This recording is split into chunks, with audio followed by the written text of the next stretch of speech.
예수님 믿는 사람들은 한결같이 모세란 사람을 알고 있습니다. 인류 역사가 시작된 이래로 지금까지, 아니면 어쩌면 주님께서 재림하실 지금 마지막 인류의 종말 때까지 인류 역사에서 가장 하나님이 크게 서신 사람이 누구입니까? 이렇게 질문을 한다면 단연 저는 모세라고 말씀드리고 싶습니다. 아브라함 믿음의 조상입니다. 그 앞에 노아가 있습니다. 훌륭합니다. 그러나 성경을 기록하지는 않았습니다. 모세는 전무후무한 사람입니다.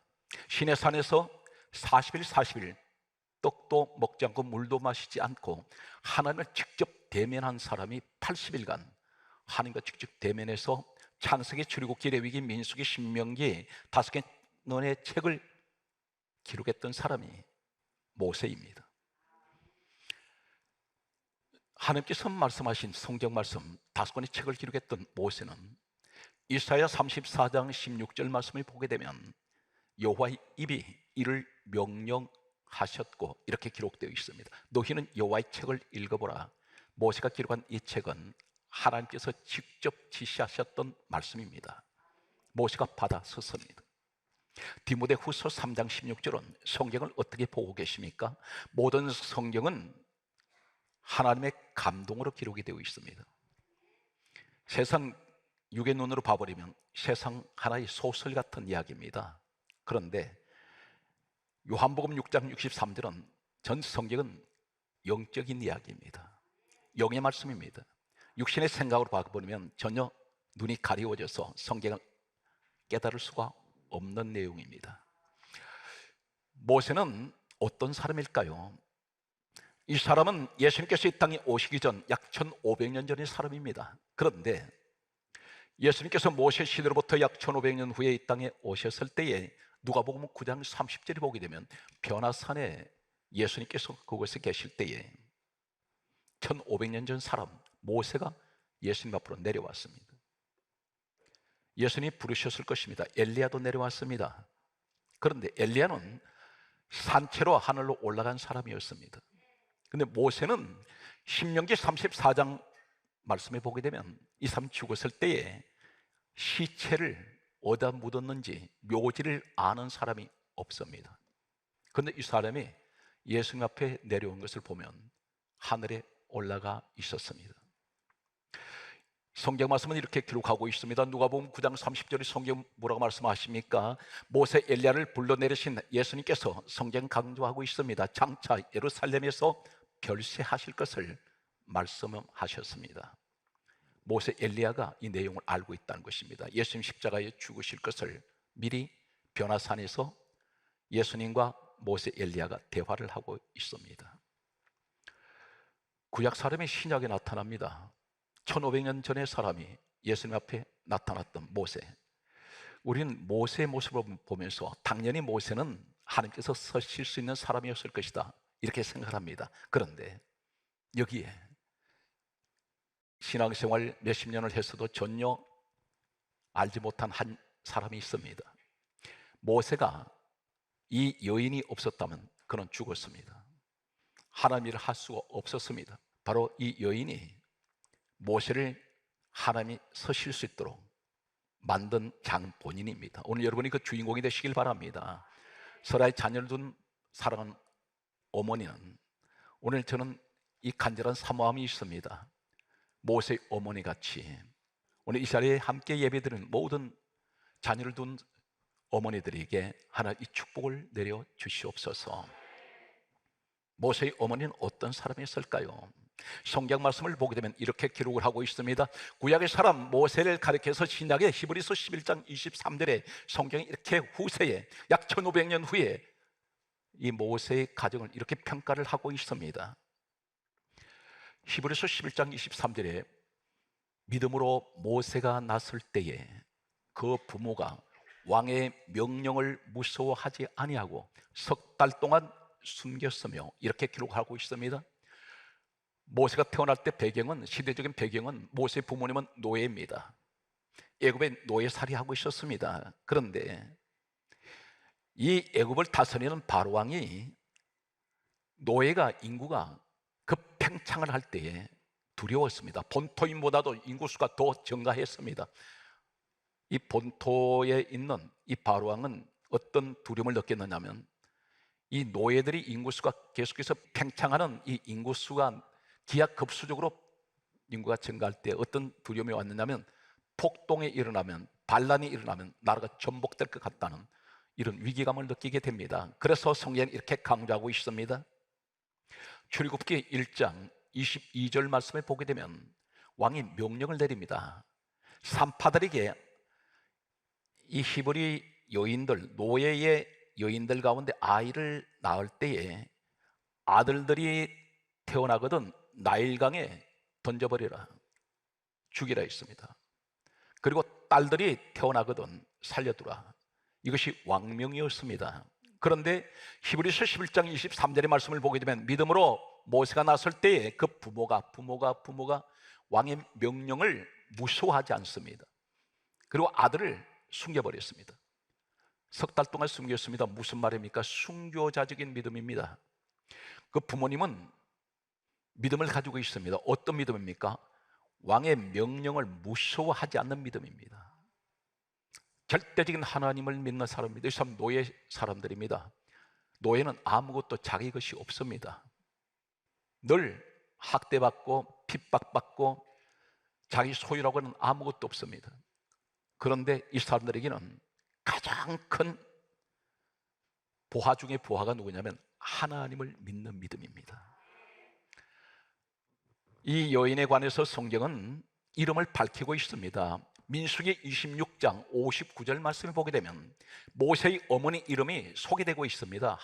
여인의 이름을 성경에 기록한다는 것은 이것은 대단히 극히 드문 일입니다. 그런데 그 이름이 요게벳입니다. 요게벳, 이 의미가 어떤 의미를 가지고 있냐면 히브리어를 직역을 하면 여호와께 영광을 돌리다. 이 모세의 어머니 이름을 지어준 그 친정 아버지 어머니가 어떤 마음으로 이 이름을 지어줬을까요? 바로 이 모세의 할아버지, 이 요게벳 어머니의 할아버지, 아버지 어머니는 왜 할아버지, 왜 할머니? 그들은 어떤 신앙을 가지고 있을까요? 딸이 태어났을 때 여호와께 영광을 돌리다. 너는 이 땅에 태어난 것은 하나님께 영광을 돌려라, 이런 의미에서 지어줬을 것입니다. 그런데 이 요게벳이라는 말은 히브리어 어디에서 유래가 됐느냐면 카바드, 카베드라는 히브리어 원어를 보게 되면 여기서 유래가 된 이름이 요게벳입니다. 이 요게벳, 카바드, 카베드는 어떤 똑같은 단어를 어디에 쓰고 있느냐면 똑같은 말씀을 사용하는 카바드, 카베드의 이 요게벳이라는 이 의미는 어디 있느냐면 시편 149편 8절 말씀에 보면 귀인이란 의미입니다. 대단히 귀한 사람이라는 것입니다. 이렇게 말할 수 있습니다. 귀부인, 귀한 여자. 성경은 그렇게 기록을 하고 있습니다. 이사야 23장 8절에 보게 되면 존귀한 자, 존귀한 사람, 카베드, 카바드, 요게벳을 의미하는 이 내용이라고 할 수가 있습니다. 이 여인은 절대적인 믿음입니다. 나 비록 가난하게 살아도, 내 노예로 살아도, 나는 아무것도 없어도 내 자식만큼은 내가 믿음으로 키울 것이다. 이것이 철저한 모세 어머니의 신앙관이었습니다.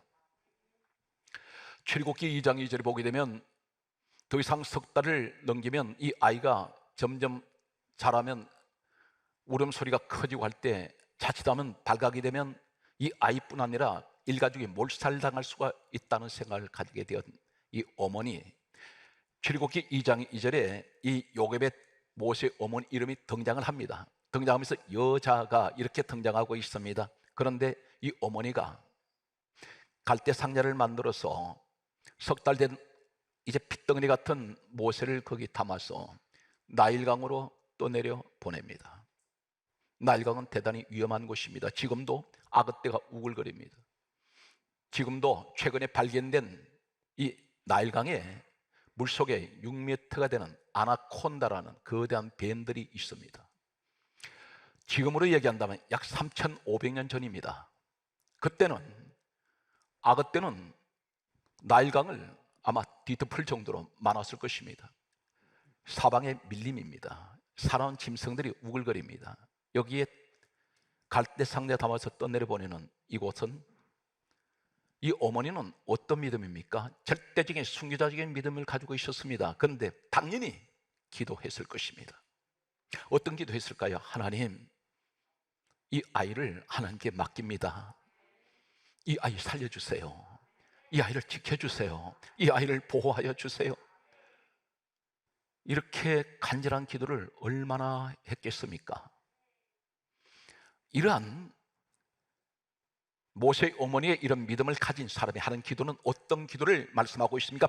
우리가 기도를 할 때 왜 응답이 안 되는지 아십니까?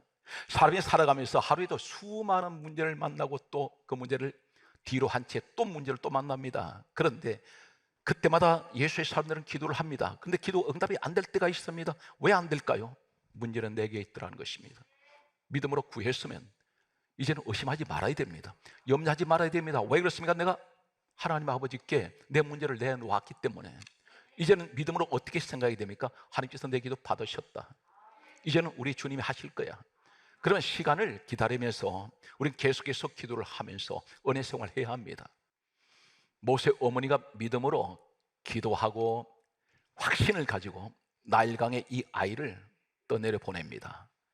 모세 출생 7가지 기적이 일어납니다. 그 전에 모세의 이 이야기가 히브리서에는 어느 정도로 믿음을 이야기하고 있을까요? 어느 정도 믿음이었을까요? 성경 말씀을 보게 되면 히브리서 11장 23절에 믿음으로, 24절에 믿음으로, 27절에 믿음으로, 28절에 믿음으로, 29절에 믿음으로 계속해서 모세 부모님 이야기할 때, 모세 이야기할 때마다 계속 강조되는 것은, 가장 전제되는 것이 믿음으로. 이 믿음이 무엇입니까? 지금 우리에게 말씀하는 것은 히브리서 12장 2절에 믿음의 주요 온전하게 하시는 예수를 바라보라 했습니다. 예수 바라보는 것이 믿음이에요. 이 여인은 하나님만 바라보고 있습니다. 절망적인 상황입니다. 이제 3달 된 아이를, 젖을 떼지도 않은 아이를 강물에 떠내려 보낼 때 얼마나 불안할 수 있습니까? 두렵고 무섭기만 한데 눈물로 아마 이 아이를 위해서 모세 어머니 기도했을 것입니다. 모세 출생 7가지가 어떻게 나타나나요? 당시에 노예의 여인들이 아이를 낳을 때는 무차별하게 아들이 태어나면 나일강에 다 던져버렸습니다. 그래서 이 강을 가리켜 그 당시에는 통곡의 강입니다. 한 맺힌 강입니다. 왜 그러냐면 이 히브리 여인들은 자신들이 낳은 아이들을 탯줄 끊자마자 나일강에 던져버린 이 강을 볼 때마다 통곡을 합니다. 잃어버린 이 아이들 얼굴조차 기억이 나지 않는 이런 아이들을 볼 때, 그런데 모세도 어김없이 산파들이 죽이려고 했습니다. 그런데 모세 어머니의 이 믿음은 어느 정도 믿음을 하나님께서 알고 계실까요? 하나님 마음을 감동을 시키는 이 믿음은 출애굽기 1장 17절에 보게 되면 산파가 모세가 태어날 때, 요게벳의 어머니 몸을 통해서 모세가 태어날 때 아이를 죽이려고 했을 것입니다. 그런데 하나님께서 산파들에게 산파들을 두렵게 만들었습니다. 성경에 이렇게 강조하고 있습니다. 출애굽기 1장 17절에 산파들이 하나님을 두려워함으로. 성경 말씀은 계속해서 이렇게 기록하고 있습니다. 출애굽기 1장 20절의 말씀 보게 되면 여호와 하나님께서 산파들에게 은혜를 베푸시니 이 여인들 마음속에 이 아이 죽이면 안 된다는 생각을 갖습니다. 누가 그렇게 하십니까? 하나님께서. 못 죽입니다. 죽을 아이가 살아난 것이 첫 번째 기적입니다. 두 번째, 출애굽기 2장 3절 말씀 보면 나일강에서 죽지 않는 것이 기적입니다. 나일강의 악어떼가 우글거리고 아나콘다란 뱀들이 우글거리고 사방에서 집어삼킬 것 같은 이곳에 이 아이를 모세의 어머니, 믿음의 확신을 가지고 기도했던 모세의 어머니 믿음을 통해서 하나님은 이 아이를 지켜주십니다. 세 번째가 출애굽기 2장 5절에 보게 되면 애굽의 바로 공주가 대낮에 나일강으로 목욕을 하러 내려온 것이 기적입니다. 고대 역사 자료를 보게 되면 고고학자들이 고대의 역사를 연구하기 위해서 각 유적지를 발굴을 했는데 놀라운 사실은 역사에서 가장 목욕 문화가 발달했던 나라가 시대가 애굽 시대와 로마 시대였다고 합니다. 이 애굽과 로마 시대 때 목욕 문화가 발달했는데 이 발굴된 고고학 자료를 보게 되면, 유물을 보게 되면 애굽 시대에 발견된 이 목욕탕에 붙였던 타일이 있습니다. 타일이 지금부터 약 3,500년 전에 이 타일에 그림을 그려놓았는데, 꽃을 그렸는데 지금 보면 사진을 찍어 놨듯이 생화와 같이 그렇게 아름답게 선명하게 실물 같은 그런 타일이 발견된 적이 있습니다. 그런데 그 당시에 가장 강대국인 애굽의 공주가 왕궁에 전용 목욕탕이 없었다는 것은, 이것은 상식적으로 이해가 되지 않습니다. 그런데 왜 나일강으로 목욕을 하러 내려왔을까요? 목욕하러 내려올 때에 나일강에는 온갖 짐승들이 우글거립니다. 그리고 물이 깨끗하지가 않습니다. 더구나 대낮에 장성한 여자가 옷을 벗고 물속에 들어간다는 것은 어디선가 누군가가 훔쳐볼 수 있습니다. 그런데 굳이 왜 내려올까요? 하나님께서 그날은 이 바로의 공주의 마음을 움직이셨습니다. 하나님께서 움직이시지 않으면 바로 공주는 내려오지 않습니다. 이것이 세 번째 기적입니다. 네 번째는 출애굽기 2장 5절에 보게 되면 바로 공주가 내려오는 것, 나일강의 넓은 곳에 바로 모세 갈상자가 갈대밭에 걸려 있는데 바로 공주 눈에 직선으로 발견된 것이 기적입니다. 단 1초만 비켜갔다면 이 갈대상자 발견하지 못합니다. 그리고 그 당시에 우기철이 되면, 이것은 자주 비가 내리는데 밀림 속에는 낙엽송들, 그리고 온갖 쓰리개더미가 산더미처럼 떠내려옵니다. 여기에 휩쓸려 내려가는 석 달 된 아기가 담겨있는 갈대상자 눈에 보이지 않습니다. 그런데 바로 공주가 정확하게 발견했다는 것입니다. 하나님께서 정확하게 이 바로 공주를 통해서 모세를 구원하시기 위해서, 살리시기 위해서 하나님의 정확한 타이밍은 일치하게 됩니다. 우연일까요? 바로 이것이 요게벳이라는 모세의 어머니의 믿음은 모세를 살렸습니다. 하나님께서 반드시 지켜주실 것을 확신했던 이 요게벳 어머니의 믿음이 여러분 믿음 되시길 바랍니다. 사랑하는 성도 여러분, 자녀들이 지금 어떤 환경에 있든지 그걸 상관하지 마십시오. 믿음으로 구하십시오. 그리고 비전을 가지시기 바랍니다. 아이들에게 절망하지 마세요. 한숨 쉬지 마십시오. 모세의 어머니는 아무것도 가진 것 없습니다. 단 한 가지, 하나님밖에 안 계십니다. 그런데 오직 믿음으로 이 자녀를 훌륭하게 키워내는 이 모습을 오늘 우리에게, 모든 어머니들에게 하나님께서 이 메시지를 던지고 있습니다. 믿음으로 자녀를 키우십시오. 하나님 책임지십니다. 오늘 성경 말씀은 계속해서 말씀을 보게 되면 성경에 이렇게 기록을 하고 있습니다.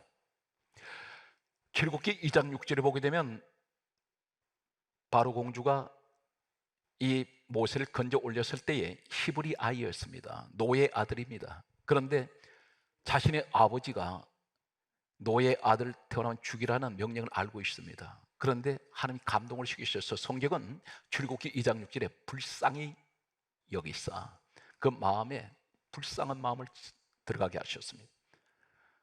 죽을 아이가 살아났습니다. 여섯 번째가 출애굽기 2장 8절에 친어머니를 유모로 월급을 주면서, 싹을 주면서 친아들을 키웠습니다. 일곱 번째가 노예 아들이 왕자가 된 것이 기적입니다. 우리는 1년에 이 사건을 보면서 막연하게 모세 이야기가 아니라는 것입니다. 어머니의 위대한 믿음은 하나님을 움직인다는 사실입니다. 아이를 위해서 간절하게 눈물 뿌려 기도해 보신 적이 있습니까? 이 아이를 하나님께서 붙잡아 주시면 솔로몬처럼 지혜를 부으시면 하나님이 부어주실 때 세상에 감당하지 못한 지혜를 가질 수가 있습니다.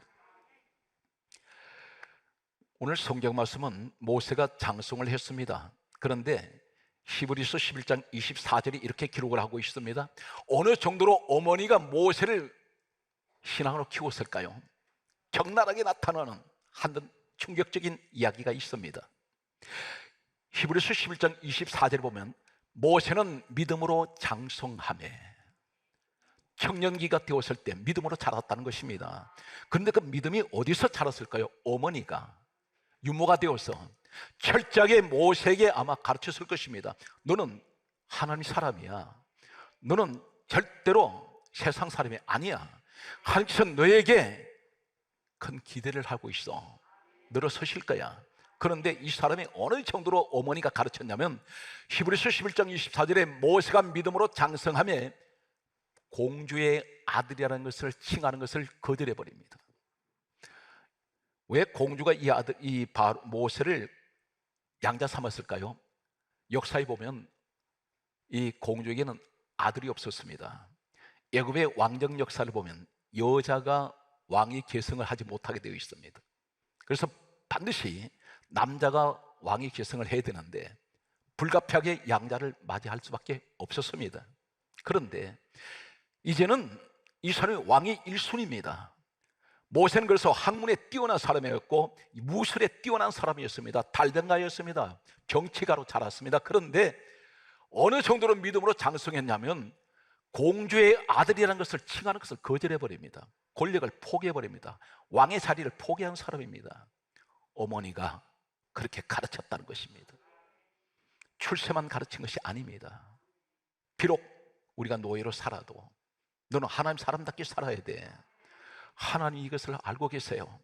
성경 말씀은 한 걸음 더 나가서 이렇게 기록하고 있습니다. 히브리서 11장 26절에 모세는 그리스도를 위하여 예수님 오시기 전에 1500년 전에 이미 그리스도를 위하여 애굽의 모든 보화보다 더 귀한 재물로 여겼으니 이는 상주심을 바라봅니다. 무슨 말씀이냐면 세상 모든 재물보다 예수 한 분이 가장 귀하다는 것입니다. 이렇게 가르쳤습니다. 그랬더니 하나님께서 이 사람을 들어 세우시는데 그럼 도대체 이 집안이 어떤 집안일까요? 이 집안은 세상적으로 우리 환경을 얘기한다면 가진 것 없습니다. 누가 알아주지 않는 평범한 가정입니다. 그런데 한 가지 이 가정은 하늘에서 낸 명문 가문입니다. 바로 어떤 가문이냐면 믿음의 가문이라는 것입니다. 출애굽기 2장 1절의 말씀을 정리하겠습니다. 2장 1절에 보게 되면 모세의 아버지 어머니가 레위 사람으로 되어 있습니다. 레위 사람은 어떤 사람이었을까요? 바로 이 모세의 어머니 요게벳의 아버지, 그는 누구일까요? 그리고 그 위에 조상은 누구일까요? 저 선조가 레위라는 사람인데 한 사건을 소개합니다. 출애굽기 32장 26절에 보면 모세가 하나님을 만나고 십계명을 받고 내려올 때에 산 아래에서 금송아지를 만들어 사람들 춤추고 뛰놀았습니다. 우리 신이라 했습니다. 그때에 모세가 이렇게 말합니다. 여호와 편에 서기 원하는 자는 다 내게로 오라 할 때 레위 사람만 그쪽으로 갔습니다. 이 사람들은 철저하게 하나님 편에 서는 사람이에요. 오늘날 철저하게 주의 종의 편에 서주는 사람, 이 믿음을 가지고 있습니다. 그런데 하나님께서 이 사람들에게 어떤 일을 맡겼냐면 민수기 1장 53절에 너희들은 이 땅에 최초로 세워진 하나님의 집이 있습니다. 성전입니다. 오늘날 교회입니다. 너희들은 레위 사람들은 여호와의 성막을 책임져라. 이 사람들은 성전 중심의 사람이에요. 항상 주의 종 편에서 함께 일했습니다. 믿음을 가지고 있습니다. 이 사람들에게 하나님께서 축복을 하셨는데 이 모세에게는 누나가 하나 있었고 형이 한 사람이 있습니다. 미리암이라는 누나가 있었고 그 다음에 아론이라는 형이 있었습니다. 그런데 놀랍게도 모세만 민족의 지도자가 된 것이 아니라 바로 형 아론이 출애굽기 28장 1절에 인류의 역사 최초로 하나님이 세운 대제사장이 됩니다. 최고의 주의 종이 됩니다. 이 사건은 1500년이 지난 예수님 오셨을 때에 세례 요한이 있습니다. 세례 요한이 누가복음 1장 5절에 그 아버지 이름이 사가랴입니다. 그 어머니가 엘리사벳인데 엘리사벳이 바로 아론의 자손이었더라. 1500년 동안 명문 가문입니다. 요셉의 믿음의 어머니 때문에 큰아들은 대제사장 가문이 되고, 그 다음에 모세는 민족의 지도자가 되고, 제가 어제 밤늦게 잠을 이루는데 의자에 잠깐 앉았는데 제게 뭐라고 그러시냐면 미리암을 얘기를 하세요. 너 성경 찾아봐라 그러세요. 저는 미리암에 대해서 관심을 안 뒀습니다. 모세의 친누나인데. 그래서 출애굽기 15장 20절에 봤더니 이 사람이 여자가 그 당시 최초로 선지자입니다. 선지자 미리암으로 나와요. 선지자 주의 종입니다. 하나님이 누나를 주의 종으로, 형을 주의 종으로, 모세를 민족의 지도자로, 이 배경에 한 여인이 있었습니다. 오늘 그 여인이 여러분이 되시기를 예수 이름으로 축복합니다. 할렐루야. 말씀의 마지막 결론은 로마서 12장 11절에 부지런하여 게으르지 말고 열심을 품고 주를 섬기라. 히브리서 12장 2절을 마지막으로 말씀을 마치겠습니다. 믿음의 주요 온전하게 하시는 예수를 바라보자. 우리 믿음은 예수를 바라보는 것이 믿음입니다. 사랑하는 성도 여러분, 힘들고 어렵더라도 전부 다 불확실합니다. 이 시대가 불신이 가득하고 불만이 가득하고 그리고 불평이 가득한 이 시대에 오직 믿음의 주 예수를 바라보시기 바랍니다. 반드시 여러분 스라의 자녀가, 그 어머니, 여러분 아버지, 여러분을 통해서 반드시 모세처럼, 아론처럼, 미리암처럼 하나님께서는 자손의 축복을, 명문 가문이 되는 이 축복을 약속하실 것입니다. 오늘 또 여러분 가정에 변함없는 하나님의 축복이 함께 하시기를 주의 이름으로 축원합니다.